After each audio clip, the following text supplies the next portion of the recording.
The Third Reich was one of the most formidable military powers in history, boasting a diverse and innovative arsenal that came close to securing victory in the global conflict.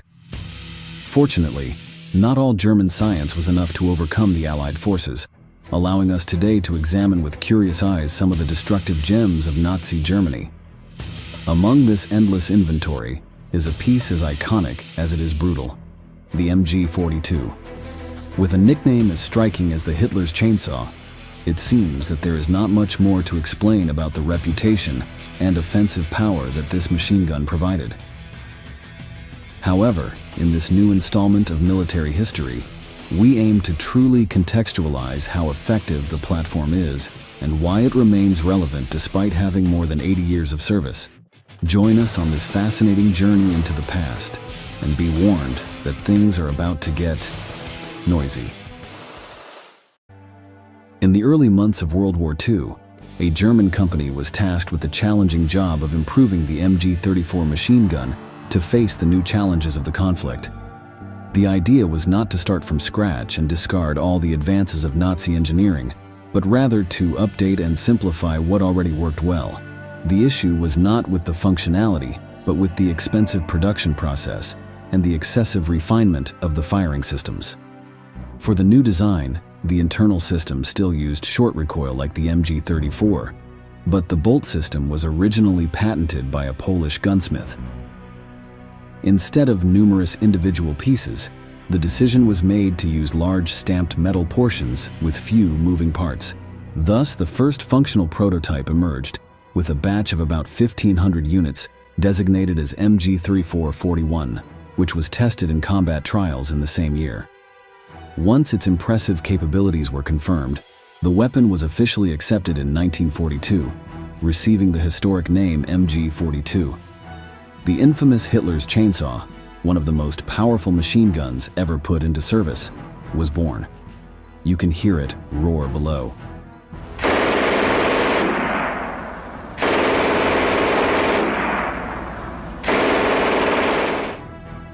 The total production reached 400,000 units, exponentially increasing the number of weapons year after year until the end of the war in 1945.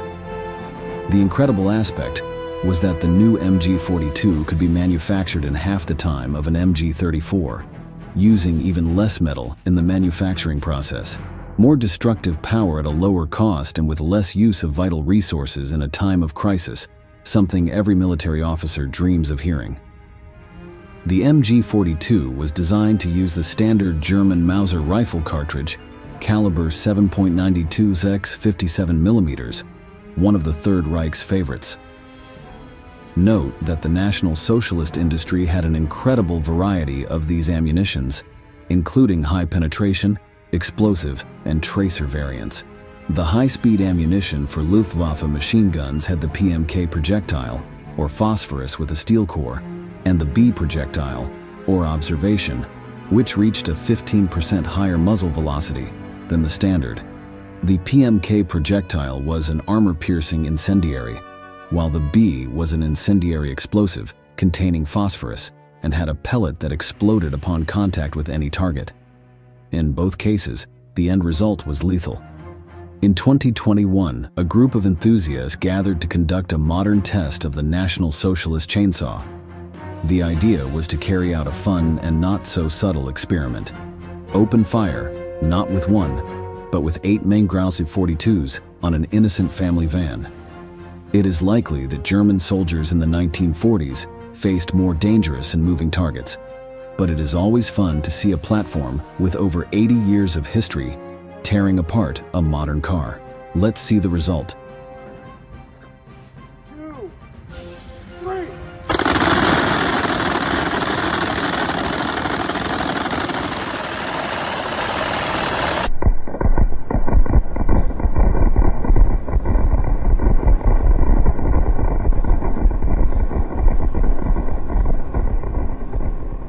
Firstly, we can state with absolute certainty that the vehicle will not be returning to the streets. In a matter of seconds, this German classic is capable of covering the target with a burst of cartridges with enviable precision. It is precisely because of this effect of close-range impacts at high speed that it is called a chainsaw that could literally cut people, objects, and vehicles in half. The high performance and versatility of the 7.92 Mauser projectiles led them to be adopted by various armed forces worldwide. With the 9x19 Parabellum ammunition, it shares the curious honor of having been manufactured and used by both sides during World War II. The reason for its use by the Allies and the Axis is quite simple. The Mauser cartridge had been mass-produced since 1905 and was used in machine guns such as the British Besa, the Greek CKM, and the Polish version of the Browning, as well as in virtually the entire National Socialist arsenal. As a curiosity, Soviet engineers returned to this projectile for the construction of the Zastava M76 sniper rifle. Considering historical rivalries, there is no better proof of the cartridge's capabilities than that. The nickname Hitler's Chainsaw is not just a threatening name, but a description of the power that the MG42 was capable of unleashing. This platform is notable for its extremely high cyclic rate for a single-barrel weapon, averaging 1,200 rounds per minute. When compared to US Gatling-type designs like the GAU-8 or the minigun, these figures may seem unimpressive, but believe us, in 1942, there was nothing like it.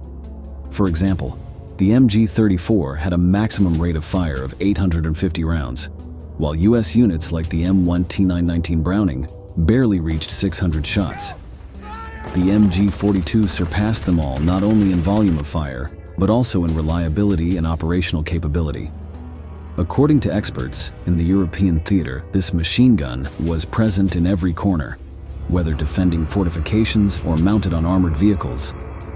But destructive power alone does not make a great war tool, and the Germans knew it better than anyone.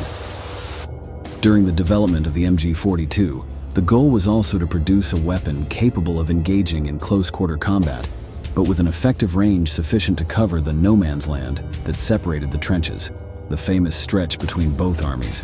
With an effective range of 1,200 meters and a maximum range of almost 4,000 meters, we can say that they more than met their goal. Additionally, the system was easy to reload, even in the heat of battle. The most common method was the use of open links with 50 to 250 rounds, although belt drums with a capacity of 50 to 75 cartridges also existed. This way, in a matter of seconds, Reich soldiers could once again rely on the brutal firing rate of the platform. Imagine saturating a distant area with automatic fire in an instant. With a platform like the MG42, it is possible to clear trenches or provide suppressing fire to halt the enemy's advance. It can also cover friendly troops, preventing the other side from showing their heads. After all, no one wants to face over 1,000 7.92 caliber projectiles. It is scenarios like these that made the platform an absolute protagonist of the conflict, primarily in the European theater, as Germany's allies had little opportunity to secure its services. In an interview given years after the conflict, American soldier Orville Martin Jr. described it as follows: "It sounds like a zipper, it consumes a lot of ammunition, and that's a logistical problem, but it also consumes a lot of people. When there's a group of soldiers advancing, you can cut them in half with that machine gun." Thanks to its lethality, simplicity, and the brutal sound it generated, it earned the reputation of being one of the best automatic weapons on the planet. When discussing weaponry, we often emphasize its sound and how recognizable or threatening it is. Few platforms in history achieved the psychological impact that the MG42 had on its enemies. That chainsaw-like roar truly became a harbinger of death for Allied infantry. The situation became so problematic that the US Army was forced to produce a propaganda film where some myths about the machine gun were debunked while boosting the soldiers' morale.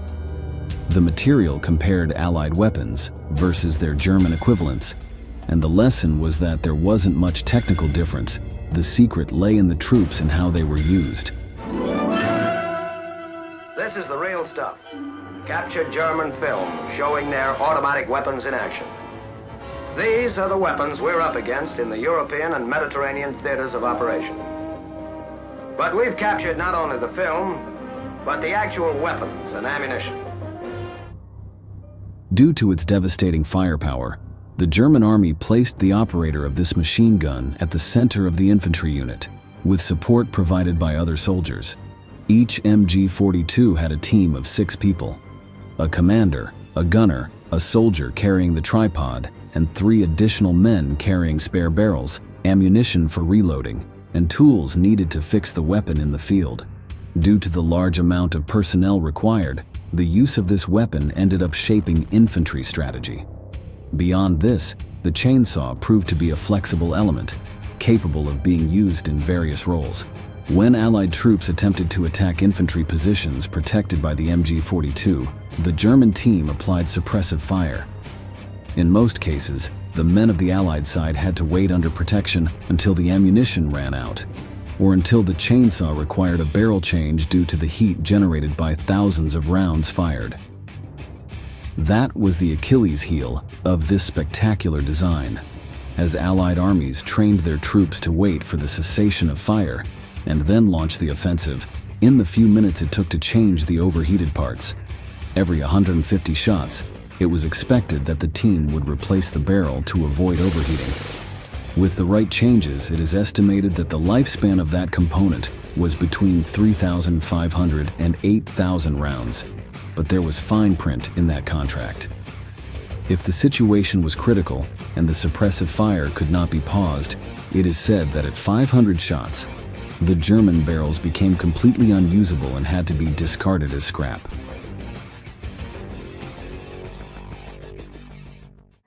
As mentioned in the introduction, beyond the impressive arsenal available to the Third Reich, its defeat was decisive and clear. Once World War II ended, weapons like the MG-42 became of great interest to the United States and the Soviet Union. The question was, how can we apply Nazi engineering to build the machine guns of the future? This is how many subsequent designs were heavily inspired by Hitler's chainsaw, imitating its operation or rate of fire. Moreover, at present, the Washington Army has several units of this model. Surely the Führer would be confused and furious if he saw these American weapon trials, including a descendant of his infamous chainsaw.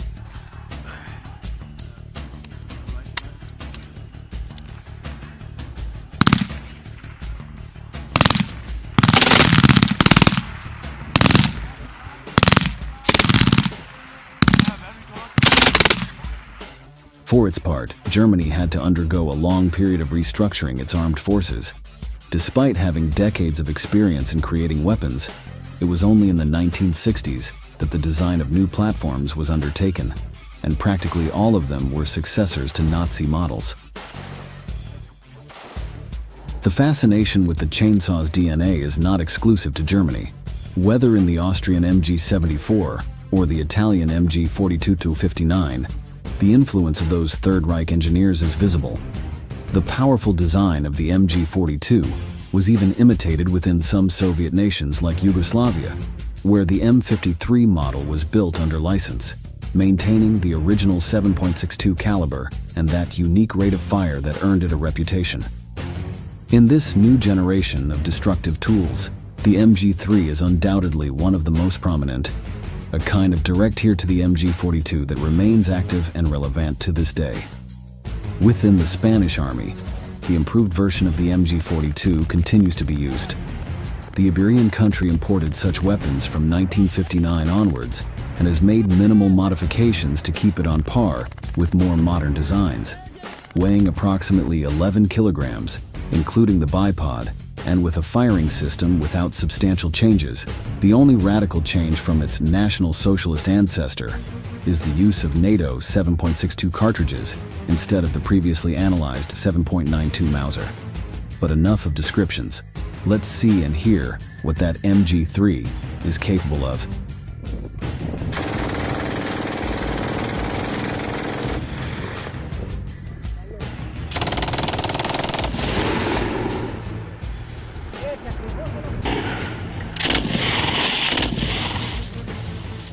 Even the sound is similar.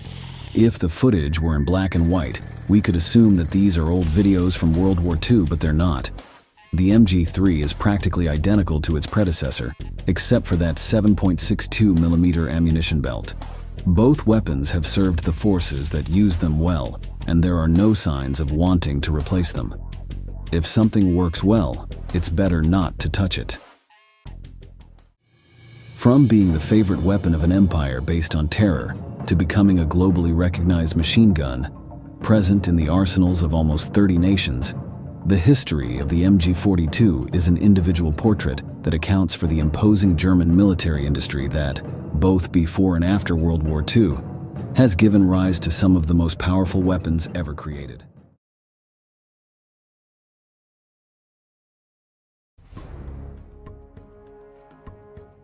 During World War II, the number of weapons and vehicles used far exceeded any previous or subsequent records of conflict. Millions of machines and equipment of all types were employed. After the surrender of the Axis forces, there was a pressing question on the minds of the victors. What to do with all these resources? Many were reclaimed by the winning sides, while others were left to fate. This material was studied to aid in the technological development of its new owners. Unfortunately, much of it was used again for killing. Today, in this new episode of Military History, we will tell you all about what happened to Nazi weapons after World War II.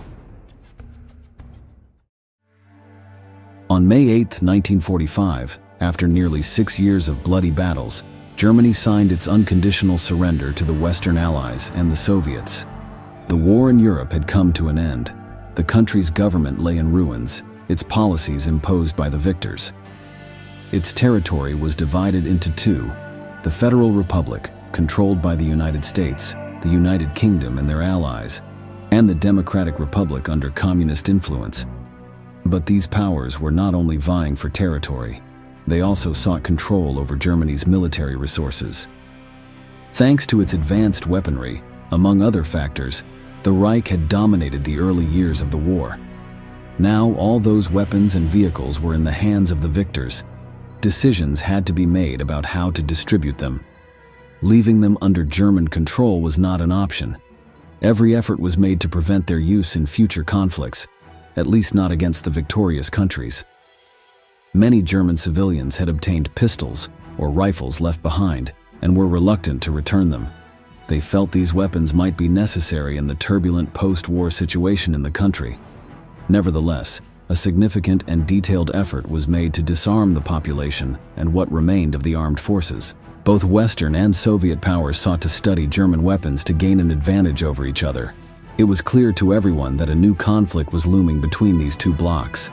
One could say that the Cold War began as soon as World War II ended. Negotiations were attempted initially to agree on the distribution of these materials among the victors. Distribution was supposed to be based on contributions during the conflict. Due to massive mobilization of men and equipment, losses suffered, and being the first to reach Berlin, the Soviet Union demanded a significant portion. Overall, there were not many protests from Western powers, as they also had substantial gains. United States and the United Kingdom, primarily besides seizing a large quantity of weapons and vehicles, also provided refuge to numerous Nazi scientists. They were offered exemption from the Nuremberg trials, where their compatriots were being judged, in exchange for collaborating on research projects for the Allies. This plan was known as Operation Paperclip and focused mainly on achieving technological advancements in rockets and chemical weapons, areas where the Germans had made significant progress. Between 1,500 and 2,000 scientists, engineers, and technicians were secretly transported to the United States to assist in fields such as aeronautics, rocketry, engineering, among others. We can hear a writer discussing this operation. Thank you. So these were top scientists in the German war effort, sought out by the U.S. military as the war was coming to an end. That's right. These were Hitler's top weapons makers, and Operation Paperclip became a classified military program to bring them to the United States. It also had a public face, so there was, on the one hand, the truth about the program kept secret, and on the other hand, the idea that we'll tell the public that these are the good Germans. The Western strategy of focusing on obtaining technological knowledge from former Nazi scientists contrasted with the Soviet plan. the Soviets largely appropriated German weaponry and incorporated it into their own ranks. Thousands of tanks, planes, and rifles became part of the Red Army or the forces of their communist allies. Nevertheless, resources were also allocated to unravel the scientific advancements achieved by the Germans. This was done through their own operation, named WWII, where German technical personnel living in areas occupied by the Soviets were brought into Soviet territory. For instance, thanks to these men and recovered Messerschmitt Me-262 planes, the Soviets created their first turbojet fighter, designated the MiG-9. This vehicle was used extensively by the Eastern Giant and also sold to their allies for use in numerous conflicts. Another case was the study of V-2 missiles, the world's first long-range ballistic missiles. Analyzing these was crucial for the Soviets to later launch the Sputnik satellite, for example. Scientists appropriated by Paperclip also assisted in the development of the American space program. One such figure was Wernher von Braun, who became a member of NASA and played a vital role in achieving the moon landing. Because of these contributions, it can be argued that Nazi researchers were crucial in the space race between the two powers that occurred from the 1960s onwards. There was another field where this German personnel helped advance.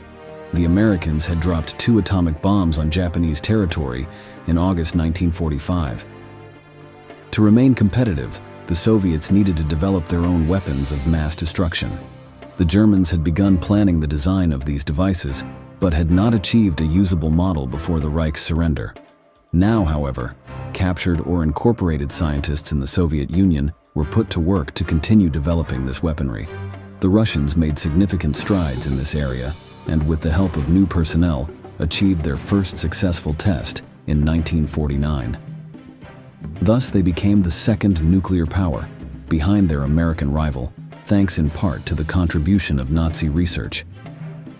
The industrial use of nuclear energy stemmed from this military branch. Starting from the 1950s, substantial resources were employed to generate electricity from this source. In 1954, the Soviets built the first functional nuclear power plant in the city of Obninsk. Western powers also followed suit, and in the subsequent years, the first of these facilities were inaugurated in England, the United States, and other countries. Submarine warfare was another military aspect, where the Germans were far more advanced than their rivals. The Type 20 submarines, the latest model created by the Germans, barely saw combat as they entered service only in the war's final months. However, by the war's end, these vessels were captured and incorporated into the fleets of the victors. They featured a design that achieved longer submersion times, underwater speed, rapid torpedo loading, and crew comfort, making them highly valuable to American and European powers. Drawing primarily from this model, countries such as the United States, the Soviet Union, the United Kingdom, and Sweden would launch a new generation of submarines. Apart from armament development, there was a darker aspect to leveraging German scientific achievements. During the war, Nazi doctors conducted inhumane experiments on prisoners held in concentration camps. These experiments primarily involved exposing men and women to chemical weapons, harmful or lethal pathogens, and brutal conditions like hypothermia. In many cases, those subjected to these trials were subsequently killed. The experiments had no moral or ethical basis and were vehemently condemned upon discovery. Nonetheless, the results obtained were used to expand medical knowledge, such as understanding the effects of chemicals used in combat. To this day, controversy persists over whether it is ethical to use information from these experiments, as we can hear in the following news report from the United States. Documents obtained by 12 News show the Arizona Department of Corrections is taking steps to restart its gas chamber for the first time in more than 2 decades. The state will use chemicals similar to the deadly mix that killed millions in Nazi death camps. How can you think that that's reasonable? Did anybody who is associated with this process ever study the Holocaust? In summary, both sides, the Allies and the Communists, developed their military technology based on or aided by German innovations. That's why, in conflicts during the following decades, political allies of these powers would face each other using weapons and vehicles derived from the same research. This was evident, for example, in the Korean and Vietnam Wars. Nazi-captured equipment was supplied to governments fighting during these Cold War decades. In many communist and anti-communist movements of these years, factions fought with weapons like the MG-42 machine gun or the STG-44 rifle, both of German origin. The latter greatly influenced the design of the AK-47, the most widely used rifle worldwide. However, there were also many military resources that would not be utilized by any party. For instance, the cost of transporting vehicles from Europe, where they had seen combat, to the United States was significant. If tanks or planes were of inferior quality compared to American ones, or studying them would yield no technological advancement, it was easier to simply dump them in the ocean. This prevented them from falling into enemy hands. This disposal was not limited to German equipment, but extended to their own as well. This occurred in nearly all theaters of operations, conducted by most of the Allies, but primarily by the United States.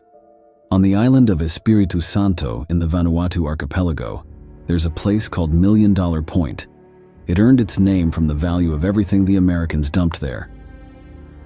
In general, this included vehicles such as trucks, cranes, and even tanks, as described in the following video.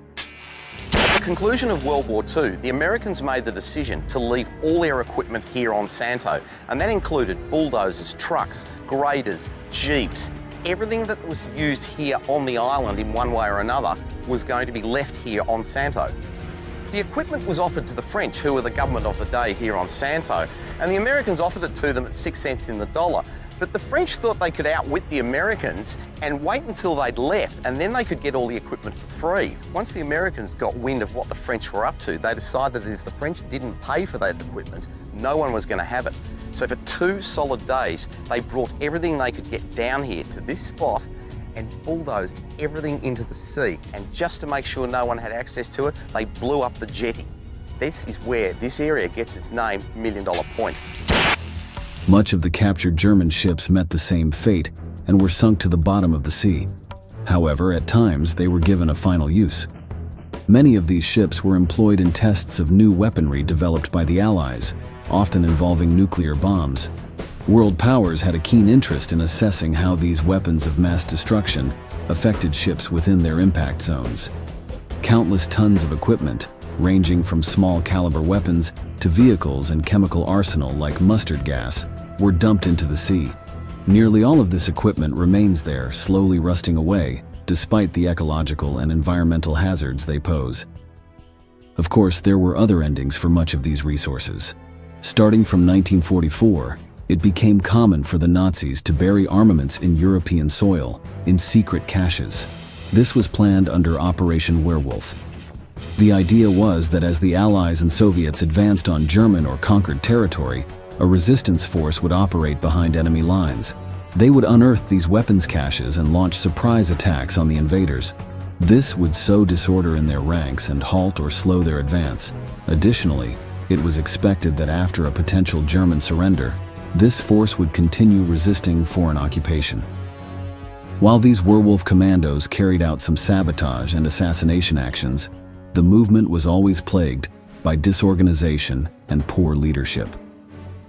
There are no verified records of operations carried out after the war ended. The reality is that they never posed a real threat to their enemies, and the plan was quickly abandoned. Nevertheless, both Allies and Soviets were aware of these caches and invested resources in finding them. Many were unearthed and their weapons confiscated, but others remain undiscovered. Even today, sometimes by chance, someone comes across a cache full of Nazi equipment. Often, treasure hunters intentionally seek out these time capsules to donate them or add them to their personal collections. The clay in which they were preserved and the low humidity of their environment often means they are found in perfect condition, as if the war ended yesterday. Below, we can see the type of objects found by these individuals.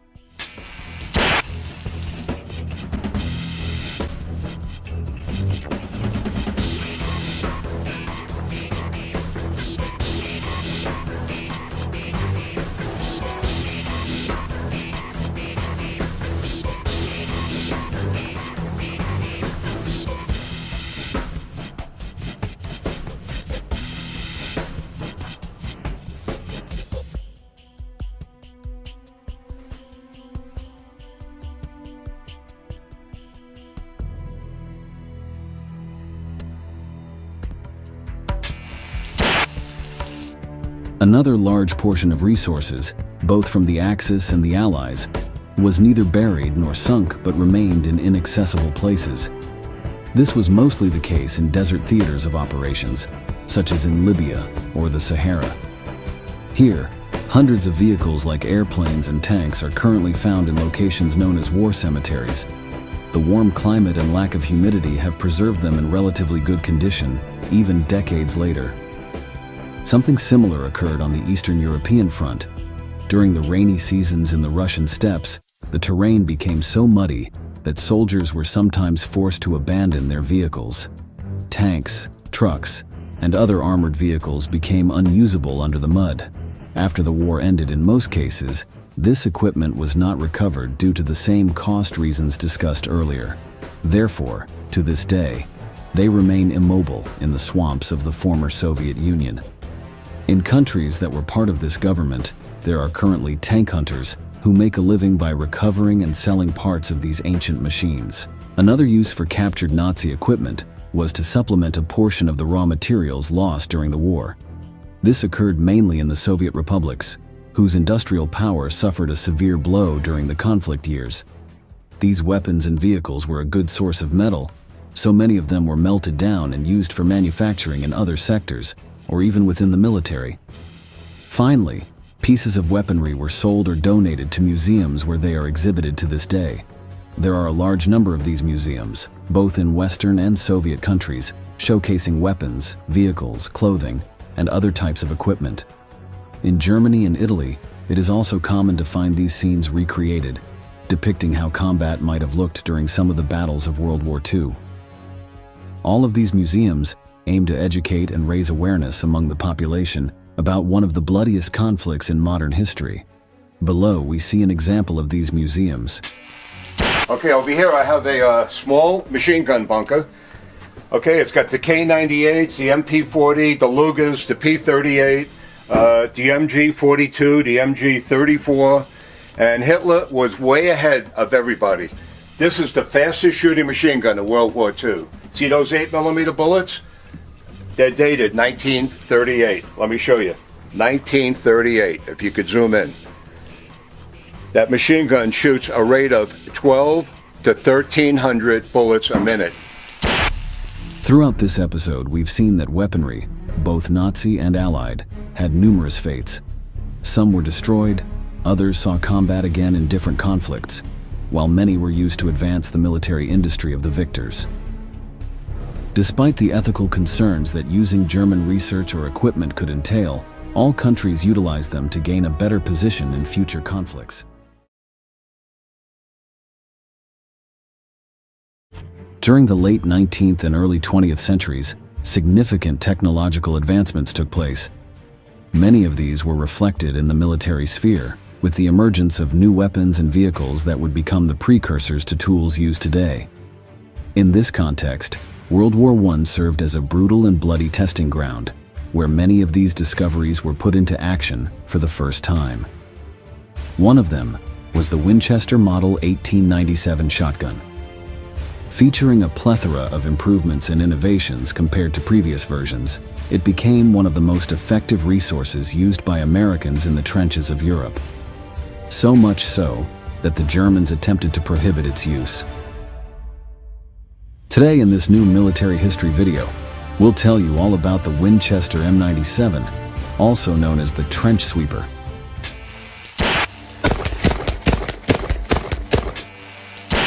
As its name suggests, this shotgun began production in 1897 by the American company Winchester Repeating Arms Company. It was designed by John Browning, one of the most successful firearms inventors in history, having to his credit pistols like the Colt M1911 and machine guns like the M2, among many others. Several of these, including the Winchester 1897, yielded such good results that they continued to be used in conflicts decades after their creation. The shotgun we're discussing today was an improvement over the 1893 model. Some of the advantages this version had over its predecessor included, for example, having a stronger and longer frame. This allowed it to withstand the discharge of 12-gauge white powder cartridges, which had recently entered production at that time. Nevertheless, it could also use larger calibers, such as 16 gauge. The shell ejection was on the side of the weapon, reducing the risks of these larger cartridges jamming the shotgun upon exit. The stock was elongated to provide more stability. Finally, a safety was installed on the slide, preventing accidental discharges and further reducing the risk of the weapon jamming. But there was one particular feature that gave it an advantage over other models and made it continue to be used for years. Its external hammer, which provides the ignition for the shot, lacked a disconnector. This meant that it was not necessary to release the trigger for the projectile to be expelled. It was enough to just pump the gun. This technique was known as slam fire, and below we can see the incredible speeds that a skilled shooter could achieve.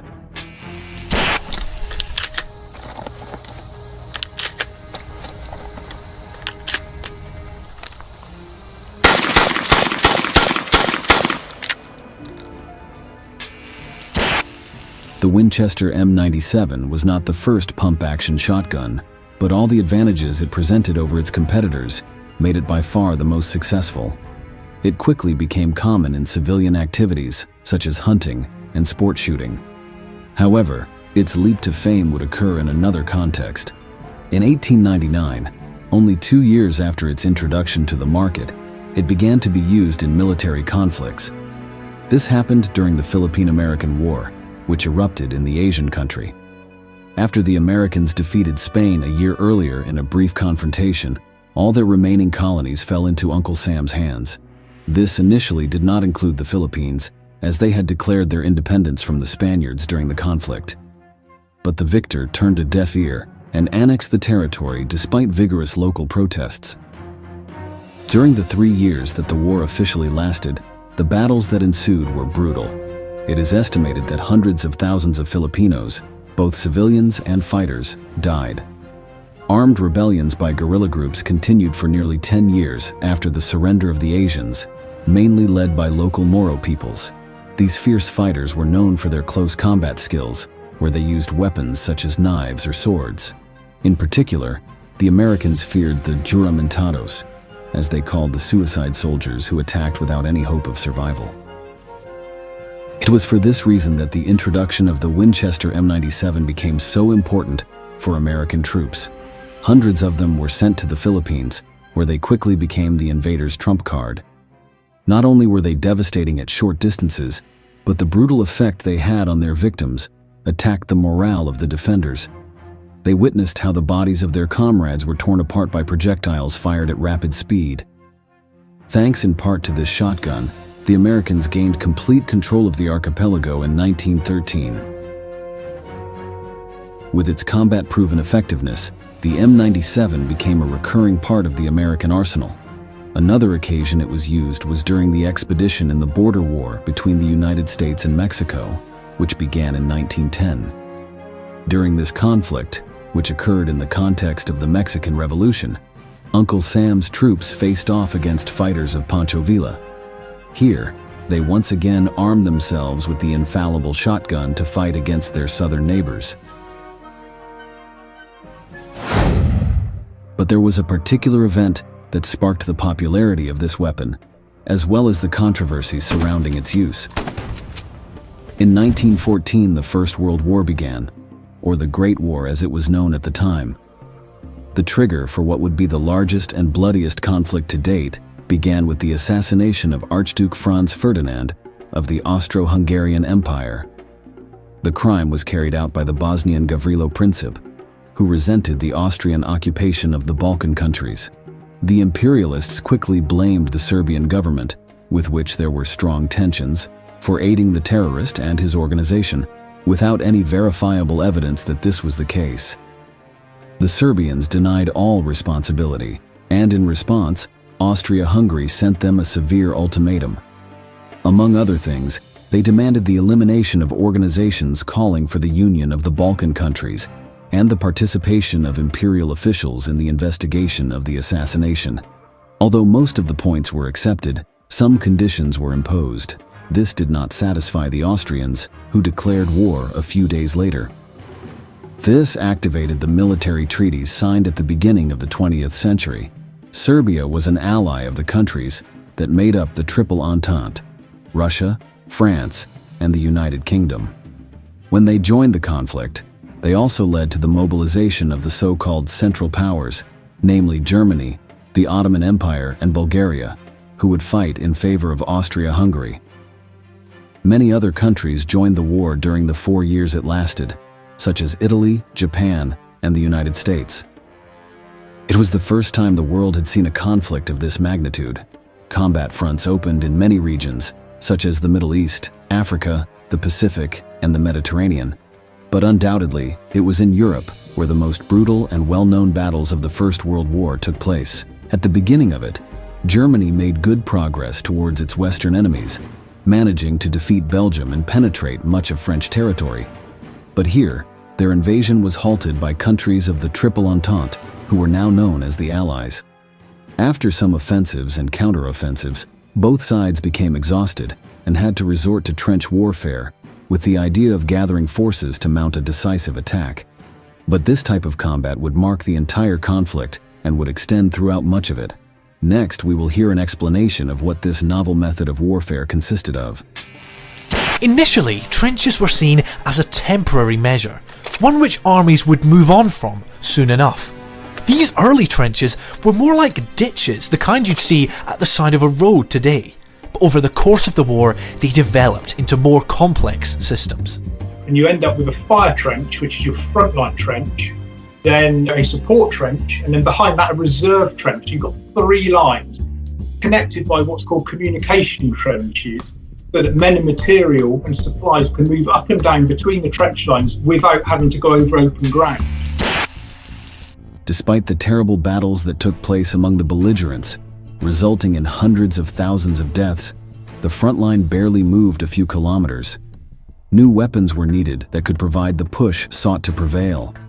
The need to break out of this stalemate, combined with the significant technological advances that had begun at the turn of the century, marked the introduction of many military innovations. Airplanes and tanks, the vehicles that would define martial doctrines of future conflicts, were used for the first time during the Great War. Submarines, heavy artillery, and machine guns, although they had seen combat before, had never been deployed to such a level as in these years. Other darker types of weaponry, such as chemical weapons and flamethrowers, also had their baptism of fire here.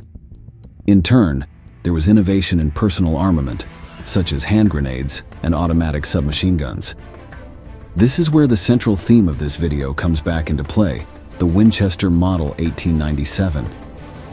When the United States entered the war on the side of the Allies in 1917, it brought with it its battlefield-tested weapon designs. After witnessing the development of combat for 3 years, they had taken note of how brutal the fighting in the trenches was. They knew they needed something to give them an advantage. That's why they turned to the Winchester Model 97, not without making some modifications first. A steel plate was added to prevent the soldier from getting burned if the barrel overheated. A bayonet lug was also added, indispensable in the frequent hand-to-hand combat situations. The incredible power of this weapon was quickly demonstrated in the battles fought by the Americans. During the well-known charges that occurred between the positions of the combatants, the men armed with shotguns, if they survived the machine gun and artillery fire, invaded enemy trenches. It was there that these bloody personal struggles took place, with little room to maneuver and the need for quick actions. Having a weapon capable of quickly emptying the magazine, resistant to jams and, above all, devastatingly powerful, was vital for the Allies. Such was its effectiveness that the Winchester M97 was baptized as the trench sweeper.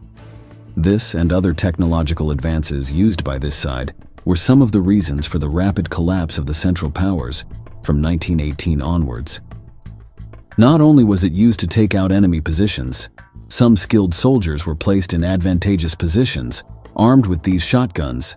Their mission was to shoot at enemy grenades while they were in the air, causing them to explode before reaching their target, or at least diverting them from Allied soldiers.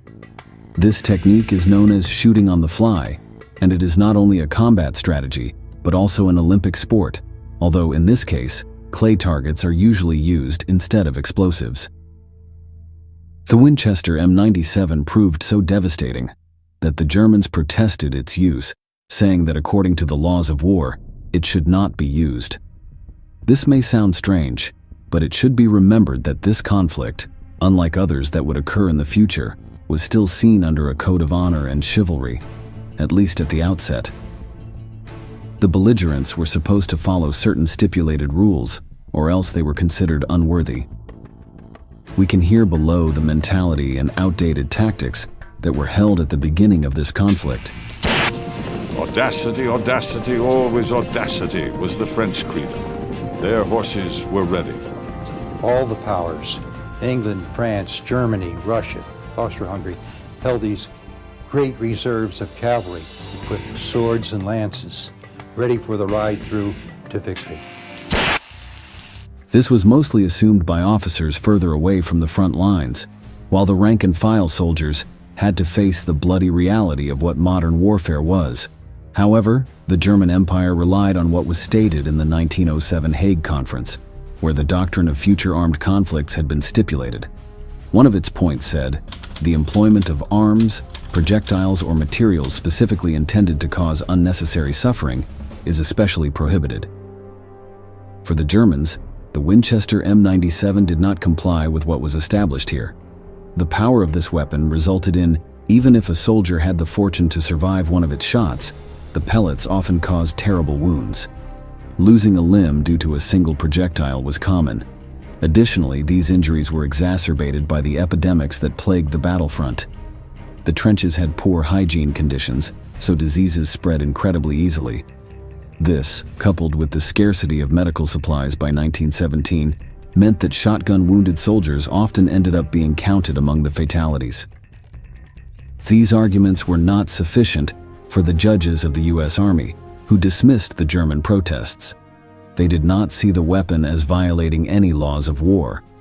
Furthermore, they argued, if the Winchester was considered to cause unnecessary suffering, the same should apply to flamethrowers or serrated bayonets used by the Germans. This without even mentioning chemical weapons, which were indeed prohibited under the Hague Agreements, but were still used by both sides. Eine Granate, die explodiert, die sieht man und hört man. Und wenn man den Kopf in den Graben nimmt, dann hat man auch einen gewissen Schutz und dann ist die Wirkung vorbei. Aber Gas ist eben unheimlich, weil es still ist und weil es dauerhaft wirken kann. Also selbst wenn Sie aus dem Graben herauskommen als Soldat, müssen Sie befürchten, dass Gas in den Trichtern noch vorhanden ist. Was viele Menschen beeindruckt hat, ist natürlich die Vorstellung, dass hier ein industrieller Massenmord stattfindet. Faced with the refusal of the Allies, the Central Powers declared that any prisoner of war found in possession of this shotgun would be punished. Responding to this threat, the Americans said the same fate would befall the Germans who used the aforementioned weapons as counterexamples. Still, despite these hostile comments, there are no records of any captured soldiers suffering abuse for these reasons. Moreover, there is very little audio-visual material documenting the use of the Winchester M97 on the battlefield. According to some historians, the United States subtly ordered troops to stop being armed with the lethal shotgun. The reason was that they did not want to give the enemy press reasons to portray their forces as barbaric and incapable of using proper weapons. They also sought to prevent their military allies, France and the United Kingdom, from using this argument to exert control over the American army. They viewed this country as a junior member within the alliance and could use any reason to limit its sovereignty in wartime decisions. Other sources claim that in reality, the Winchester continued to be used on the front lines, but any photo or video of it was censored before reaching the general public. World War I ended on November 11, 1918, with the armistice of the only Central Power still standing, Germany. But this did not mean the end of the use of the Winchester M97. After the conflict, it began to be used by some sectors of the security forces in the United States. It could be seen in police officers or bank guards like American Express. It was thought of as a riot control weapon, using its pre-war version without the bayonet. The shotgun's effectiveness was such that, despite the existence of much newer designs in the following decades, it continued to be used for large-scale military conflicts. Many American Marines turned to this model during World War II. Even decades later, During combat in Korea and Vietnam, this weapon was also chosen when close quarters fighting was deemed likely. Thanks to its power and reliability, governments like China and Germany copied its design or bought the American version massively. This was not surprising, as some of these countries had witnessed the formidable power of the Winchester. We've reached the end of the video, and we want to ask you, do you think the use of certain firearms should be prohibited during war? Don't leave without leaving your answer in the comments section. And don't forget to subscribe to our channel to learn about many more military events that have left their mark on history.